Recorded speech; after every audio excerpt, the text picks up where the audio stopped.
حضرت امام بری سرکار رحمۃ اللہ علیہ کا نام مبارک ہے شاہ عبد اللطیف قادری، اور آپ کی شہرت ہے حضرت امام بری سرکار سے۔ حضرت امام بری سرکار رحمۃ اللہ تعالی علیہ کی عادتیں بڑی اچھی تھیں، اخلاق بڑے پیارے تھے، سیرت بہت اچھی تھی، کردار و گفتار میں سبحان اللہ اللہ کے محبوب علیہ الصلاۃ والسلام کی سیرت کی جھلکیاں نظر آتی تھیں، اور جو آپ سے ایک بار مل لیتا وہ خواہش کرتا تھا کہ حضرت سے دوبارہ میری ملاقات ہو جائے۔ آپ کے ان اچھے اوصاف کی بنا پر کثیر لوگوں نے آپ کے صدقے میں قبول اسلام کا شرف حاصل کیا۔ اورنگزیب عالمگیر، یہ مشہور بادشاہ گزرا، اولیاء کرام سے محبت کرنے والا، جب حضرت امام بری سرکار رحمۃ اللہ علیہ کی خدمت میں حاضر ہوا تو حضرت درس قرآن میں مشغول تھے۔ اورنگزیب عالمگیر رحمۃ اللہ علیہ کے آنے کا آپ نے نوٹس نہیں لیا، درس قرآن جاری رکھا، تو اورنگزیب عالمگیر سمجھ گئے یہ سچے اللہ والے ہیں، یہ مرعوب نہیں ہوتے کسی شہزادے سے، کسی فوج سے۔ اب حضرت امام بری سرکار رحمۃ اللہ علیہ نے اورنگزیب عالمگیر کی دلی کیفیت جان لی، اور اورنگزیب عالمگیر کو دیکھ کر کہا الا ان اولیاء اللہ لا خوف علیہم ولا هم يحزنون، سن لو بے شک اللہ کے ولیوں پر نہ کچھ خوف ہے نہ کچھ غم۔ حضرت امام بری سرکار رحمۃ اللہ علیہ نے قرآن پاک کی تلاوت کی اور درس و تدریس میں مشغول ہو گئے۔ اورنگزیب عالمگیر کچھ دیر تک آپ کو دیکھتا رہا، پھر اس نے قرآن پاک کی تلاوت پڑھی۔ لوگ خود دیکھیں جی، یہ شہزادے اور بادشاہ بھی قرآن پاک کی تلاوتیں کرتے تھے۔ اطیعوا اللہ و اطیعوا الرسول و اولی الامر منکم، اعلیٰ حضرت نے ترجمہ کیا حکم مانو رسول کا اور ان کا جو تم میں حکومت والے ہیں، یعنی گویا وہ کہنا چاہ رہے تھے کہ میں حکومت والا ہوں، میری بات سنو، میری اطاعت کرو۔ حضرت امام بری سرکار رحمۃ اللہ تعالی علیہ نے اورنگزیب عالمگیر کی بات سنی، اس وقت آپ شہزادے تھے، تو کہا میں اللہ پاک اور اس کے رسول کی فرما برداری میں ایسا گم ہوں کہ مجھے امیر کی پرواہ نہیں۔ پھر درس قرآن میں مشغول ہو گئے، اور درس دیتے ہوئے فرمایا تمام تعریفیں اللہ پاک کے لیے جو حمد و ثنا کے لائق ہے اور ہر چیز پر قادر ہے، اس کا کوئی شریک نہیں، وہ ہر برائی اور عیب سے پاک ہے۔ اورنگزیب عالمگیر رحمۃ اللہ علیہ نے یہ انداز دیکھا تو بڑے متاثر ہوئے، گستاخی پر معذرت کی۔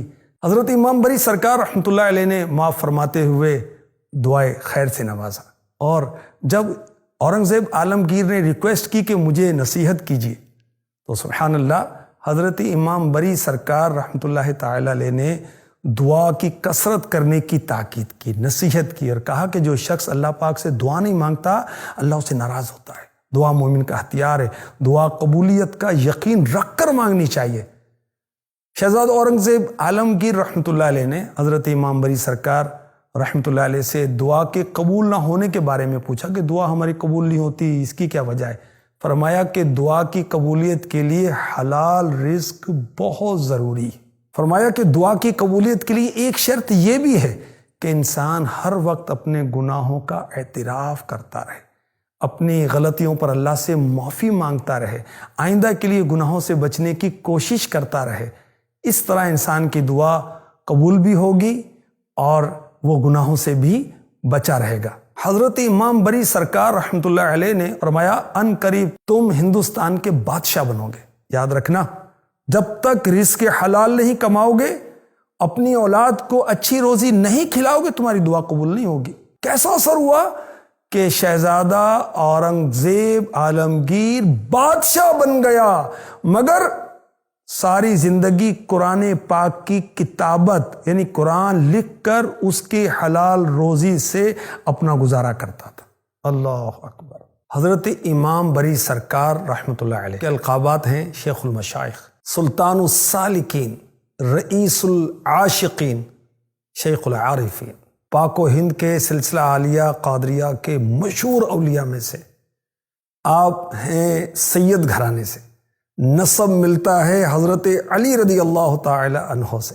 1026 سنہ ہجری میں آپ کی ولادت ہوئی۔ ابتدائی تعلیم اور تربیت اپنے والد سے حاصل کی۔ آپ کی خواہش تھی کہ میرا بیٹا اسلام کا نام روشن کرے۔ خوب تربیت کی، خوب ان کو نوازا، اور حضرت امام بری سرکار رحمۃ اللہ تعالی علیہ کی شادی بھی سید گھرانے میں ہی ہوئی۔ حضرت امام بری سرکار رحمۃ اللہ تعالی علیہ مرید کن کے تھے؟ غوث اعظم کے پوتے کے۔